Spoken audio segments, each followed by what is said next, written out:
എന്ന് പൊതുവെ എല്ലാവരും പറയുന്ന ഒരു കാര്യമാണ്, വീട്ടിൽ നിന്ന് പെർമിഷൻ ഇല്ല, വീട്ടിൽ നിന്ന് പുറത്തിറങ്ങാൻ ബുദ്ധിമുട്ടാണ്. അപ്പൊ ഞാനും ഇതേപോലെ തന്നെ മിഡിൽ ക്ലാസ് ഫാമിലിയിൽ നിന്ന് വന്നൊരു കുട്ടിയാണ്. എനിക്ക് എല്ലാ കാര്യത്തിലും ഭയങ്കര റെസ്ട്രിക്ഷൻസ് ആയിരുന്നു. അമ്മയും ഞാനും തമ്മിൽ ഭയങ്കര യുദ്ധമുള്ള ഒരു ആളാണ്.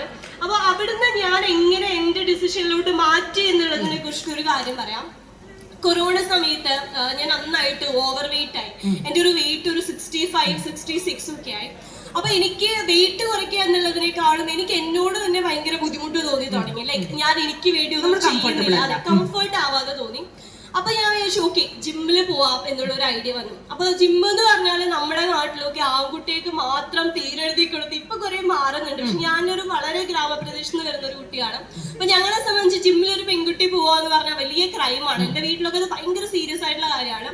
അപ്പൊ ഞാനിങ്ങനെ അമ്മയുടെ അടുത്ത് പറഞ്ഞു ഞാൻ നാളെ തൊട്ട് ജിമ്മിൽ പോവാന്ന് പറഞ്ഞു.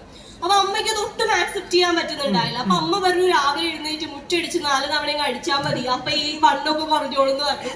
അപ്പൊ ഞാൻ പറഞ്ഞില്ല എനിക്ക് ജിമ്മിൽ തന്നെ പോകണം, വെയിറ്റ് എടുത്താലേ ശരിയാവുമെന്ന് പറഞ്ഞു. അങ്ങനെ വലിയ വഴക്ക്, വീട്ടിലൊരാഴ്ച വൻ വഴക്ക്. അപ്പൊ അവസാനം വന്ന് ഏട്ടനെ വിടാന്ന്.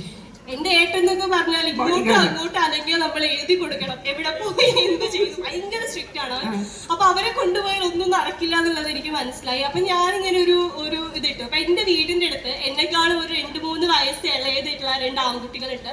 അപ്പൊ ഇവര് 2 പേരും ആ സമയത്ത് ഒരാൾ 9-ലും ഒരാള് +2-ലും എങ്ങാണ്ടാ പഠിക്കുന്നത്. അപ്പൊ ഞാൻ ഇവരോട് പറഞ്ഞടാ ചേച്ചി ഇങ്ങനെ ജിമ്മിൽ പോവാണ്, നിങ്ങളും വാ, നിങ്ങൾക്ക് ഇങ്ങനെ ബോഡിയൊക്കെ ബിൽഡ് ചെയ്യാന്ന് പറഞ്ഞിട്ട് അവരെ ഞാൻ ഭയങ്കരമായിട്ട് മോട്ടിവേറ്റ് ചെയ്ത് ഇവരെ 2 പേരെയും കൊണ്ട് ഞാൻ